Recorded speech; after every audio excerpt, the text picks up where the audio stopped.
looking to our business stories. With over $315 billion worth of construction projects in the pipeline in the UAE, the largest construction event, the Big Five, has returned for its 35th edition with strong focus on sustainability, innovation and safety measures. Running until the 26th of November, the four-day event has brought over 3,000 exhibitors from the construction and project management industry, illustrating the construction boom being witnessed in the regional market. According to a recent industry report by Deloitte, the GCC region currently has projects worth $2.8 trillion in the planning, with another forecast by SHUAA Capital predicting the sector to grow 11.3% to reach a value of $525.60 billion by the year 2018. Running alongside the exhibition are a number of educational seminars, which included the Design Summit, where a top official from Dubai municipality revealed details about their plans to retrofit over 30,000 buildings by 2030 to reduce energy costs. Considering the Dubai Integrated Energy Strategy 2030 aimed at reducing energy consumption by 30%, the Assistant Director General of Planning and Engineering added that developers should implement sustainable solutions and realize the long-term benefits of green technology in order to overcome the challenges of rising energy demands in the future. For the buildings we made and for the calculation we have made, yes, it's a good investment. For the existing building, it's even better investment for new buildings, and there is a hitch in there that usually with the saving there is an initial cost. So developers wouldn't want to bear that initial cost because the beneficiary are the operators. But when you take the cost of building plus cost of operation, the savings is huge. With most of the construction projects in mixed-use mega developments such as airports and seaports, heavy machineries have once again gained the spotlight at this year's event. With around 2 of their self-propelled aerial work platforms present at the construction site of Abu Dhabi's new midfield terminal, the US firm Geely has brought the SX150 that can reach heights of 100 feet for a regional debut. Meanwhile, innovative solutions of robots are quickly gaining popularity, according to the managing director of Dubai-based DG Robotics, as companies are looking to quell labor costs and ensure higher levels of efficiency.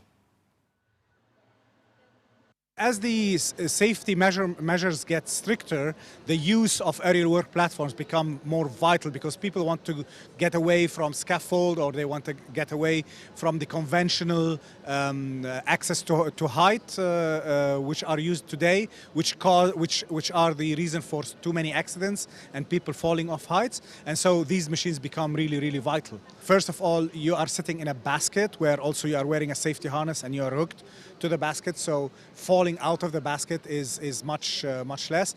These machines are also equipped with the load sensors, so you cannot load the machine or load the basket more than you should. They are also equipped with motion sensors, so you can only drive the machine in a safe way. While if you are, let's say, on a scaffold, you are only walking on a plywood, and any step out of the plywood you could end up on the ground. So it is the safest way to work at height at the moment. The idea about it can increase the productivity, reduce the dangers on the human being, as well as reduce the cost of the overhead of the manpower for management and so on. What we are doing here in the country as DG Robotics, we are one of the few companies who's developing the solutions locally on the local level. Today, all the generation, all the new people, all the operators, it's easy for them to go with computers. So it's all computerized. Basically, we just need to provide it with a nice design. Then the whole system can recognize this piece in front of it, start to engrave it. I always say it and told so many people, our customers as well, and so many other people that, okay, we are not inventing the engraving. It has been there for thousands and thousands of years before. But the idea is not to need required skilled people, artists, artists basically, the one which they have to make it, which is sometimes difficult to find the people, the skilled people. The second is the timing. A piece can take with a human being, with a normal skilled artist, it can take with him 20, 15 days sometimes. With us, take 1 day, 2 days. The Dubai Gold and Commodities Exchange will launch Pakistan rupee and Turkish lira futures in the first half of next year. That's according to reports quoting its chief executive. Gaurang Desai, the CEO of the Dubai Gold and Commodities Exchange, stated that the exchange has a lot of membership based from Pakistan and that there is a natural demand, much like Indian rupee futures, due to high population here and the exposure they might have.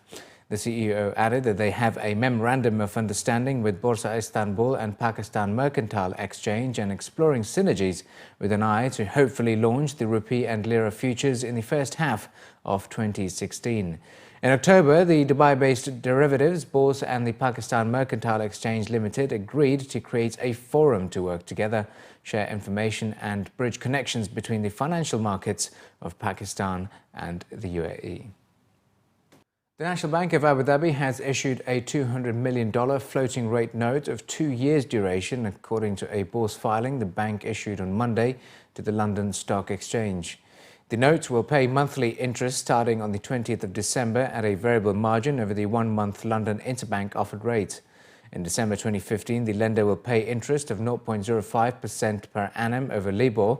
This payment will gradually increase on a monthly basis to the final payment of 0.90% over the benchmark in October 2017. The bond has a put option giving the holder the right but not the obligation to demand early repayment of the principal from the borrower. Should this option be exercised, repayment will happen 100 days later. SHUAA Capital Saudi Arabia and Jumeirah Group have signed a memorandum of understanding to form a strategic relationship to jointly explore opportunities in Saudi Arabia. The agreement has been put in place in order to develop hospitality projects to be operated under the Jumeirah brand.